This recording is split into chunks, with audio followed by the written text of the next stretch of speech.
And you the one that made fun of me. No, and with now the first I thought movie, that you were like, man, why you gotta be a Grinch about these movies? People love the Minions. Come on, man, have a heart. Fuck them. And I still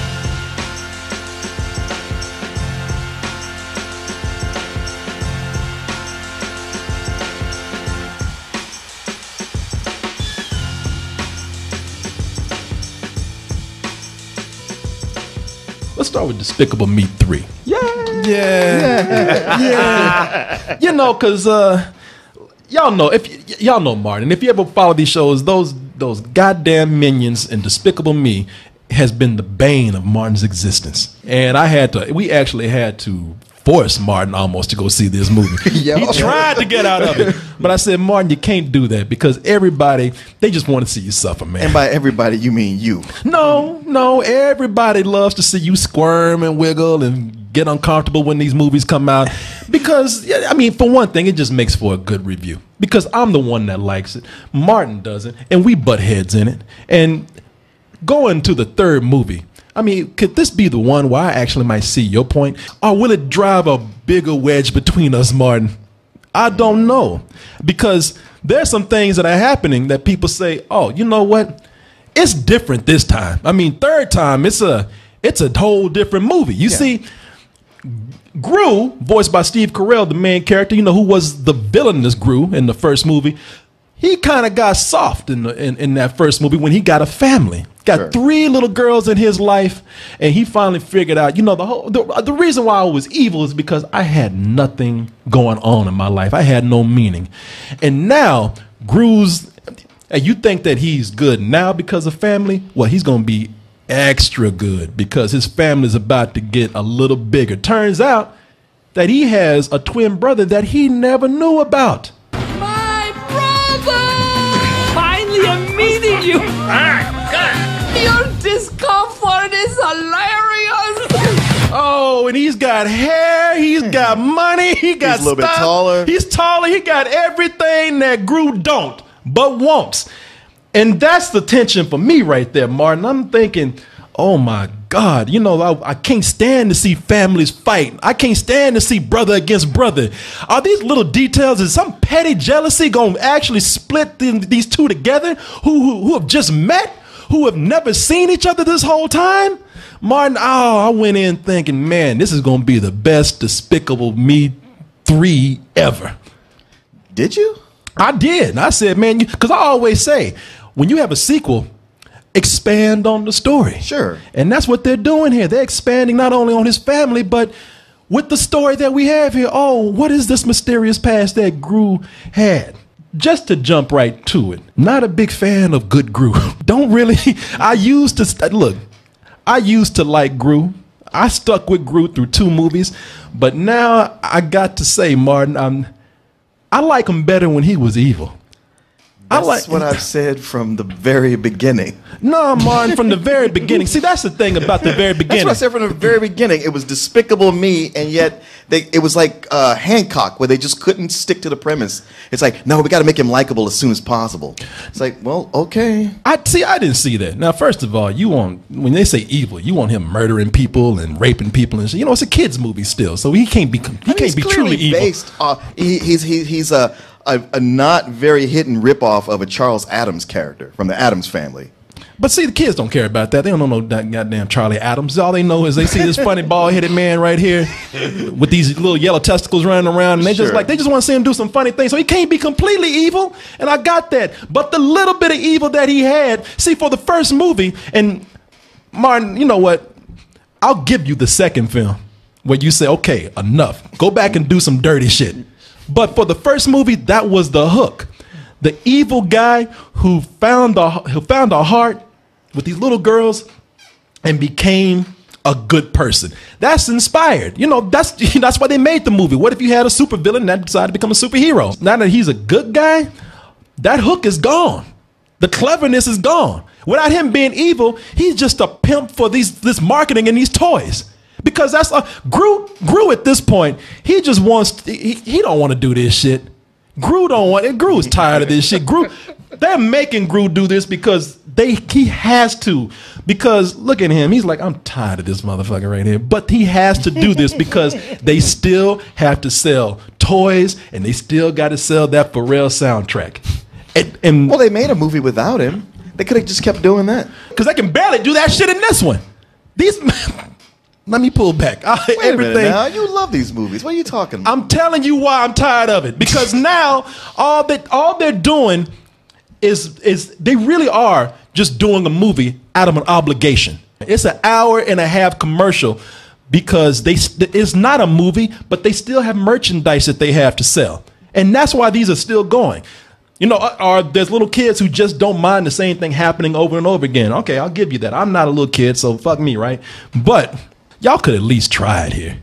And I don't feel like they did. What's going on, man? I'm seeing your side. Why you getting mad at me? Well, I'm just surprised you're taking this tack with it because, I mean, you say they didn't try, but they did try. They expanded on the story. No. Oh, I'm sorry. No, I meant that wrong. Stories. They didn't expand on the stories. They just multiplied the number of stories they put in here. You know, you're right. No, you were right. like they had a room full of writers and each one of them filled up a half a page and they just scotch taped them together and said, film that. From when we saw the trailer, it looked like they had 3 main stories and they were just going to stick to that. But you're saying there's more than just those 3? Oh, yeah. Oh, no. Man. No, Martin is right.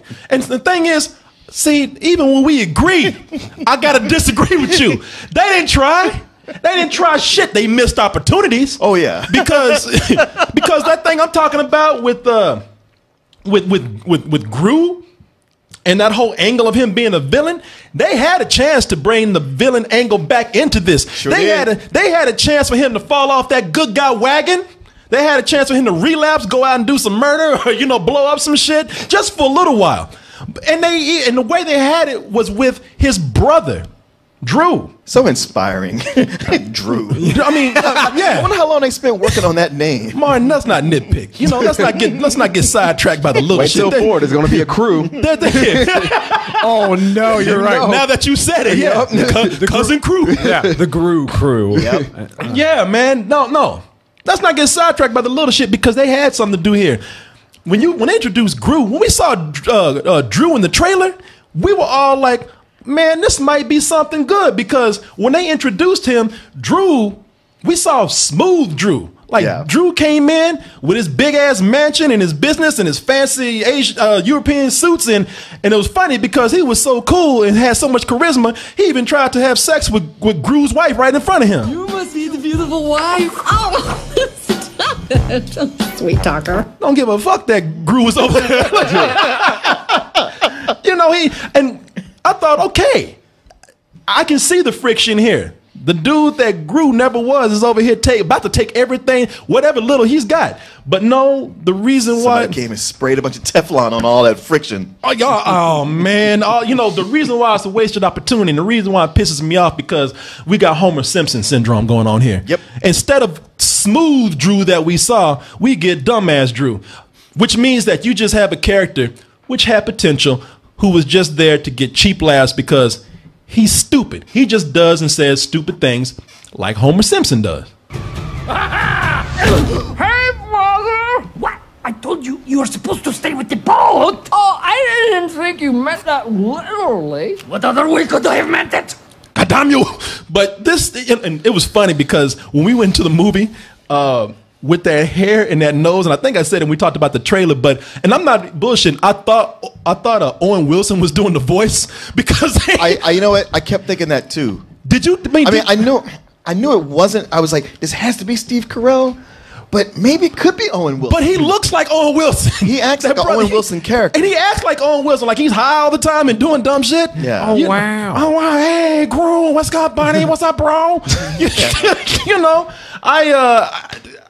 I wish he almost had Owen Wilson's personality. I wish that it would have mixed it up some. If he had been, because Owen Wilson, say what you would, the reason why Owen Wilson gets a lot of ass because Owen Wilson, despite his looks, because everybody knows he's got that charming ass personality. Sure, and he knows how to make himself extremely attractive, and that's what they kind of should have done with Drew here. And they should have actually pushed the villain angle with him, but no, they want to just do something silly for the kids. And it's so frustrating, man, because they could have done so much more. Can't you throw me a bone or something right now? Sure, but I'm just surprised that you're surprised. Like the way you described this movie, it's the way I described the first one and even the second one. So this time around, I'm like, You're numb. Start over. Why you gotta rub that shit in, man? All I'm saying is, I thought there was. So that maybe next time when I say these things, I won't get so much pushback. I didn't push you. I just said I liked them. And you the one that made fun of me. No, and with the now first I thought movie, that you were like, man, why you gotta be a Grinch about these movies? People love the Minions. Come on, man, have a heart. Fuck them. And I still think that. I think that while it lasted in its good phase, it was fine. Did you notice? This is one of my favorite thing about this movie is that the Minions have no reason to be here. Mm-hmm. As a matter of fact, they mutiny, and the Minions take off for the movie for so long that by the time they come back to them, you forgot that they were ever in there.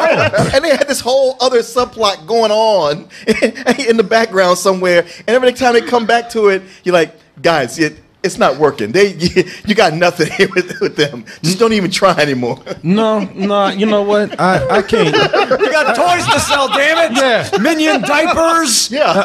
I with Martin, and I hate to admit this. I really do. Y'all know how much I hate to admit he's right sometimes. Oh, come on. Why you gotta be like that? No, I mean, I'm just saying. Because apparently I can't say shit even when I'm agreeing with you without you jumping on my back. But Martin, I'm not going to apologize for liking him the first time, but it's finally happened. These goddamn Minions are finally getting on my nerves. They ain't got a fucking thing to do in this movie. All they got to do is just come in there with that dabba shit and get your money. I mean, you can either hear him say, man, let's go and get this money. Gabba, gabba, gabba, gabba. Yeah, thank y'all. Good night. You know, they don't have shit. The ones that actually were the highlight of the film. Yep. They don't do shit in this movie, man. They don't.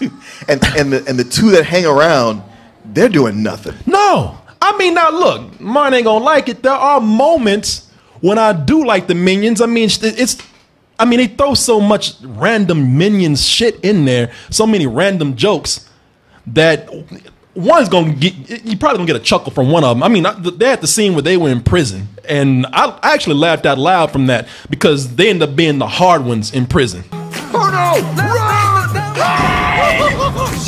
When they were going down there and terrifying people and shanking people and prison raping people, you know, y'all see this jailhouse on some West Side Story shit. Yeah, you know, I didn't mind that. I mean, at least it's one of the more clever things that they had in there. At least it was something that had to relate to the story. That's one of the more clever things. Let me ask you this: did you laugh at that though? In the theater? I did. Okay. I did, and the reason why is because it actually related back to the story in some kind of way. Which one? But even then, at that point, when we jump to that point where they're in the prison, even at that point when they have to go, when we see them in the prison to get that laugh, it's these long ass gaps between that because it's almost like the movie said, oh fuck, that's right, the Minions are in prison, let's go back and talk about this shit. Like they forget about it. Like they forget about so many other plot lines in here.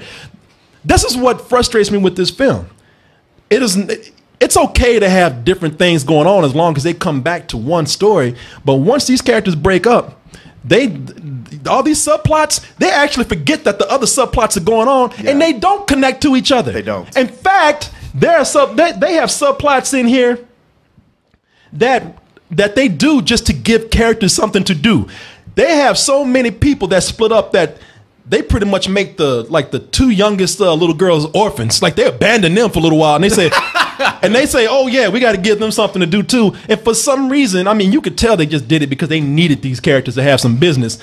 The smallest kid, she has a storyline that she wants to go find a unicorn. Has nothing to fucking do with any of the other story. It was so fluffy. I thought I was gonna die.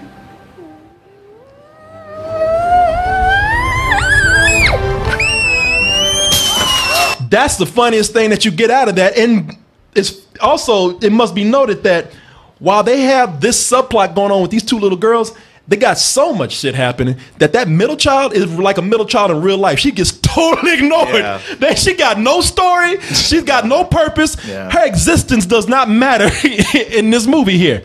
And you know, it would be something if there was one main thing that worked in this movie, and you don't have the good villain angle going on with brother with brother Drew. But you got your main villain voiced by Trey Parker. It's like, okay, but at least we have a villain in the movie, and it's a guy from one of the funniest TV shows. Yeah, from South Park. Yeah. So everybody's thinking, oh, Trey Parker gonna come in here and do his funny. He's gonna do his funny voices. Yeah. You think he's gonna do his funny voices, and you think, oh wow, this character has a really cool gag going on, the whole '80s theme. No, this son of a bitch is just a running '80s theme, lame ass '80s theme gag. Like even making jokes about the '80s is out. I mean, the decade is so gone, and they're just bringing up. They aren't even jokes. It's just references. It's like, okay, shoulder pads, guitars.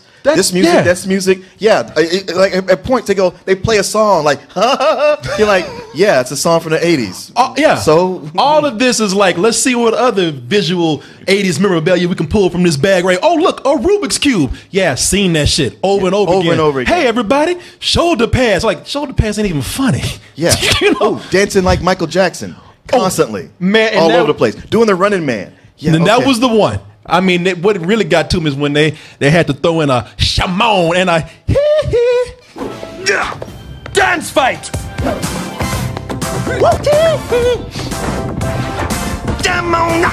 Oh, Michael Jackson, huh? Yeah, I get it. I never seen that before. Oh yeah, I have seen this before. And seen it a whole lot better. In fact, this whole '80s thing that they think that they're doing, that's so clever, you ain't fooling nobody. You're just trying to ride off of the success of all these, well, not even all. One particular other thing that kind of made this '80s trend popular. Showtime, a-holes. Star-Lord got this shit covered. This whole '80s thing. Well, most of Star-Lord's music comes from the '70s. Well, still though, that whole dancing thing and bringing us some stuff from the '80s. No. Cassette tapes Guardians and all of the Galaxy brought back this whole new wave of movies that go, ooh, we got to really pump the soundtrack. And what if we do retro music? This is going to be huge. And it's like, well, maybe if you got something going. And yeah, okay, sure. There was a time when you could play Journey and people go, oh, the '80s. Oh, that's funny. Michael Jackson. Oh, the '80s. Dire Straits. You play a Dire Straits song like that's supposed to be funny. It's like, okay, radar love and shit. I mean, this is shit that's going to pass over kids' heads. Yeah. And I take it they give no reason for this character to be obsessed with the '80s. They do. Do they? They do. He has an actual cool backstory. He does. He's like a failed child star from the '80s. He's still dressing like the character he was in the '80s. It's like Urkel. Yeah, it's he's like a grown Jaleel White. Yeah, well, yeah, he really is because he has a catchphrase, "I'm a bad boy," and he's disgruntled because his show got canceled at a very early age. He's never gotten past that. Didn't we see that in Cloudy with a Chance of Meatballs? Oh yeah, they did it in episode. No, we're not saying it's original. Yeah. You haven't seen it. You saying the same thing we are? Yeah. Oh no, I'm not trying to contradict. We're not arguing. This shit is tearing us apart. God damn you, Gru! It's kind of saying the same shit, getting mad at each other. Because we're all frustrated. Because we've all seen this shit before. And I don't know what other critics have been seeing in this where they've been giving this a pass. Because are they? Oh no, because the pass is, well, hey, if you like the other two, it's not really doing that much difference. So you're gonna like this one too? No, fuck you. Don't give this shit. Y'all know good and goddamn well this ain't doing nothing. This is doing nothing but selling toys. This could have been a cool thing right here, that character. I'm not against it being in the 80s and using the 80s as a background. Because when they show his backstory, because they open with that, and it's like, hey, that's actually funny. Yeah. All right, well, let's see where this goes. Mm-hmm. Yeah, well. But the other thing is that they don't take advantage of his personality. No. Like, Trey Parker, for somebody who's known for doing all these goofy voices, he sounds like a generic goofy cartoon character right here. Yeah. They don't have him talking in the lingo of the 80s. They don't have him using the slang too much. Nah. There's no personality to him. He's a visual gag. I know it's Despicable Me and everybody like, oh man, leave it alone, it's for the kids. No, fuck you. It should be a movie that should meet its potential. It's dumb because they just want that money. Grab that money. We ain't got to try too hard. But that was kind of creepy. It looked like I'm reaching for your breast. Throwing money at me. I was like, is he throwing it or pulling it He's in? throwing it, but he's taking it back. Come on, give me that shit. Now I'm not a complete hater. Like I said, you know, I was laughing at some things in here. Like I said, some of the Minion stuff did make me laugh. I didn't have a problem with that. I mean, these Minions are always going to do something to make me kind of laugh. Their whole reason for their mutiny and leaving, I was like, okay, they get it. Nobody else in this film gets it. Because they're like, all right, you got fired. You're not secret agent no more. We're going to go back to villainy. Let's do it. Yeah. And he's like, no, we're not going to do that. And they're like, man, fuck you. We're evil. Yeah. They almost killed him. They were about to beat his ass and set his lab on fire. But, you know, they all left. And Martin got the best laugh out of them leaving because they were walking down the street, droves of them, and this the dude that delivers the news to Gru about his brother, some British ass butler like character, he asked the Minions, excuse me, do you know what this address is? And they were like, oh my god, and they all walk off. He's like, fucking idiots. And Martin's like, and Martin just rolled over and he's like, that's just what I said. Man, the things that I do like that have always made the movies endearing to me. Well, those little girls, for one. Every time those little girls come on, it just warms my heart. I love those little girls. I love that story about Gru adopting them and having his heart melted. And the little one, that little one, the youngest one, she always cracks me up. Looks too good to even eat. Am I right? But I made it for you. Oh. Yeah, you got to eat that shit. Ain't no way out of that, man. You ain't gonna turn those eyes down, man. Man, you've had little girls. You know how it is. Even I was like, man, if he ain't gonna eat it, I'll eat it. Pass it to me. He's got to eat it. He's got to at least put one spoon in and mix it around or accidentally dump the bowl. Yeah. Oh no. And when he's talking, you can tell that shit is just hanging in his throat. He cannot swallow it. Well, you can always tell when somebody eats something they don't like because they only eat it with the front of their mouths. Yeah. And let's talk like this. It's delicious. Thank you, baby. But also, man, I've always liked the character designs and the design of the whole film. I've always loved the colorful world. I like the caricatures and the designs of the characters, the exaggerated designs of the characters. And and like I said, I've always liked the palette of the movie. It just makes me happy. And it goes, no pun intended, I really didn't, but Pharrell's music, I've always admired his music for going along with the look of the film. And I've also liked the design of the characters because they just make me laugh sometimes. Sure. And there was a point here where Martin and I, we laughed out loud because some of the characters are just hideous and it's funny. And there was one point where this girl came on and she had an ass on her. She had a small waist and she had this long mane of blonde hair. And she turned around and in front of these kids, Martin and I were both like, God damn! I'm sorry, little boy, but shit, you see that? She had a big nose and these crazy teeth. And it was kind of offensive because they gave her a Jewish accent, accent too. Jenny Slate doing the voice. Is that Jenny Slate? Yeah. She's got a New York Jewish accent. But the thing is, I like that character so much. I mean, besides like giving me such a big laugh, I liked her, and I was sad that she's only in that one scene at the very beginning. Yeah, she's hardly in the movie, and I couldn't wait because she's the head of the spy organization. Because that's another thing with these movies. They're just another. Plot number 36. Another spy spoof. But she comes in and she's like, you sorry sons of bitches. She's like, y'all messed up again. And she is on their ass. And Gru is scared of her. And I was like, man, I want to see more interaction with them. I know. And she's gone. Yep. At the beginning of the movie, she's there for like 2 seconds just to be a Jewish stereotype. And then she's out. And I was, that's another disappointing thing right there. There's some laughs to be had. Like I said, I'm not totally hating on this movie. I'm just disappointed. But those laughs are so far in between. They had long gaps. And that climax, where it's another superhero thing where it's like, hey, let's just present something big and let's tear up the city. And I'm serious. It goes on for a long time where they are just blowing shit up. My mind started wondering. I lost track of what was happening. Yeah, to the point that when it was over, I was like, Wait, did that actually get resolved? No, it didn't. They just stopped at one point and went on to something else. So I started daydreaming. My mind started wandering because Martin even saw me sitting up like this, and I just started looking at the roof and shit, and I came back. I did see you doing that. I remember because I was sitting up, and I came back too, and I was like, this shit is still going on. I was just like, stop, quit.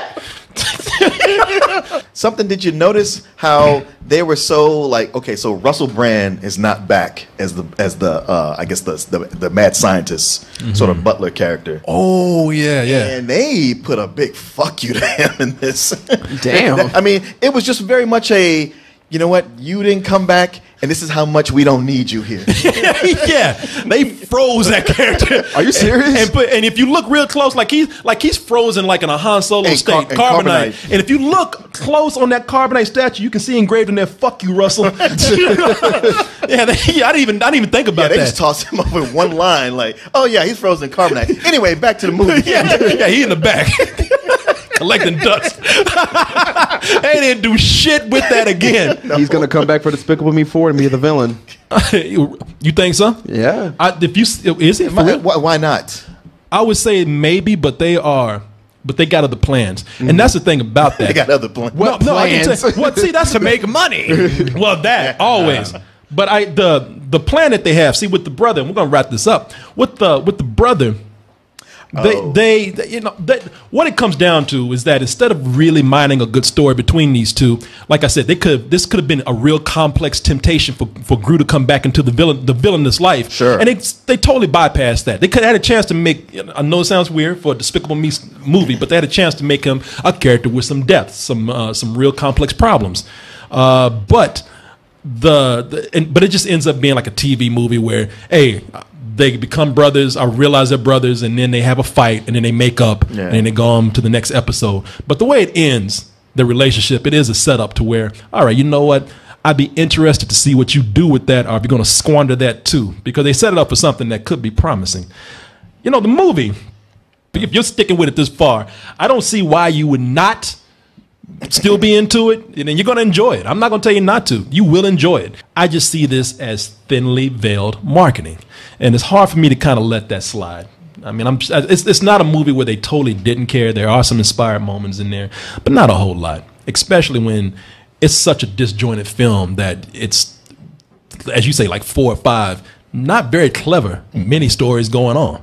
So yeah, it's a rental. Like I said, I'm not hating. It's a rental. If it hasn't bothered you that these things have been cash grabs this long, then I don't know that this one necessarily is going to do it. Now, I did talk to some people who came out saying like, yeah, I've seen all the movies and I didn't really care for this one, but hey, you know, I've seen them all now. What you gonna do? Yeah. It's almost like resignation. The spirits are broken. Yeah. I won't go some old bullshit, but it is a low rental. Yeah. So, you know, hey, like I said. I mean, because of the animators, I'll give it that rental. So it sounds like the best trilogy since Planet of the Apes. It's up there. The Planet of the Apes. I thought that this might have challenged that, but you know, those apes are still safe. You got nothing to worry about. Gru and Drew, they ain't gonna fuck with you. It's okay. You still got it.